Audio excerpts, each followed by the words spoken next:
Have you ever been on a project that just felt like it was spiraling out of control? Where the goalposts keep moving and nobody's really sure what you're supposed to be building anymore? Well, today we are going to tackle the very heart of that problem. We're talking about taming the beast of project requirements. And this quote from Dr. Omar Mrayat, man, it just hits the nail on the head. See, mismanaged requirements, they aren't just a small hiccup. They are pretty much the #1 cause of delays, budget overruns, and sometimes outright project failure. It really all starts here. So the big question is, how do you avoid that chaos, right? How do you make sure that the thing you build is actually the thing the customer wanted, and that your team isn't just wasting time on endless, frustrating rework? That's what we're going to get into. Okay, so before we can solve the problem, we've got to really understand it. And the chaos, it all begins with the project's foundation, the requirements themselves. So what is a requirement? Well, at its core, it's just a documented need. It could be something simple like the user must be able to log in, or something more complex like the system has to process secure credit card payments. They're like the building blocks, the very DNA of your project.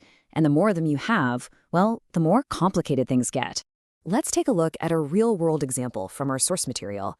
This is for a pretty simple maintenance app called Quick Fix. And you can see here just how fast it gets complicated. You've got needs for the customer, you've got needs for the service provider, and then you've got needs for the administrator. Even a simple idea can spin up dozens or even hundreds of individual requirements that all need to be tracked somehow. And that brings us to the tools we use to do that tracking. Most teams start out with something simple, like a spreadsheet. But there is a definite breaking point where those simple tools start to cause a lot more problems than they actually solve. For a really small project, let's say fewer than 200 requirements, you can probably get by. If your team is small and everyone's sitting in the same room, a spreadsheet can be manageable. But the moment you hit that middle range, somewhere between 200 and 2,000 requirements, that spreadsheet becomes a huge liability. You can't see how requirements are connected, version control is an absolute nightmare, and things just start falling through the cracks. This is the point where a real requirements management tool, or RMT, becomes essential. And for any large project with over 2,000 requirements, look, a powerful, robust tool isn't a luxury, it is an absolute necessity. Trying to manage that level of complexity by hand is just a recipe for disaster. But it's not just about the raw number of requirements. The complexity of your team matters just as much. If you have a larger team, and especially if that team is spread out across different cities or time zones, a centralized tool becomes your single source of truth. It's the one thing that keeps everybody on the same page. So let's say you've decided you need a tool. Great, but which one? They are definitely not all created equal, and they generally fall into one of 3 big categories. First up, you've got your lightweight tools. These are great for small teams just getting their process started. Then you have the middleweights, which offer a lot more flexibility and can scale up for most organizations. And finally, you have the heavyweights. And these are the massive, fully integrated platforms designed for really large, complex, enterprise-level projects. This table gives you a quick look at the key differences. So if you look at those columns for links and traceability and change management, you can see a really clear pattern. A heavyweight tool like Rational Doors gives you full end-to-end traceability. A middleweight like RecTest also has really strong capabilities there. But a lightweight tool, something like LightRM, might have limited traceability and probably no built-in change management. And we'll come back to why that traceability is so incredibly important in just a minute. Now, this is a really crucial piece of advice from the source materials, so listen up. It is so tempting to just buy the biggest, most feature-packed tool you can find, thinking, we'll grow into it. But that often just leads to a tool that's way too complex and nobody wants to use. The best tool isn't the one with the most features. It's the one with the right features for your team right now. Okay, so theory is great and all, but what does this actually look like in practice? Let's follow a single requirement on its journey, all the way from a simple idea to a fully functioning feature in a system. So it all starts right here. This screen from the request tool shows a requirements list.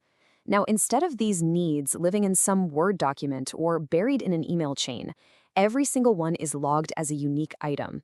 It gets an ID, a title, a priority, and a status. It is now a concrete, trackable thing. But, a list is still just a list. This next part, this is where the magic really happens. It's when we start connecting that requirement to everything else in the development process. What you're seeing here is a direct link being created. For each requirement, like this one, Manage My Flight Login, a specific test case is written. This test lays out the exact steps you need to take to prove that the login feature works exactly as intended. It's a formal check, asking the question, did we actually build what we said we would build? And what happens if that test fails? Well, a bug report is created, just like this one, for a pay button not clickable. And here is the absolute key. This bug report is linked directly to the test case that failed, which is in turn linked directly back to the original requirement it was supposed to fulfill. Suddenly, you have a perfect unbroken chain of evidence, from the problem all the way back to the initial need. That chain of evidence we just followed, it has a name. It's called traceability. And it is, without a doubt, the single most valuable feature that any of these tools provide. So what is it? Traceability is the ability to see the complete life story of a feature. You can ask, why was this built? And boom, here's the requirement. How do we know if it works? Here are all the test cases. What's the impact if we change this one thing? And you can instantly see all the tests and code that will be affected. It gives you a complete 360-degree view of your entire project. So why does this matter so much? Well, because traceability leads directly to all of these amazing benefits. When you can see all those connections, you reduce rework, you catch bugs way earlier, and you ship higher quality products faster. You basically build a centralized brain for your project, making sure that valuable knowledge doesn't get lost. And at the end of the day, that means happier customers and a much, much happier team. So let's end on this thought. Your requirements, they're not just a to-do list. They are the architectural blueprint for your entire project. They're the foundation that everything else is built on. So the real question you have to ask yourself is, are you treating that blueprint with the care and protection it truly deserves?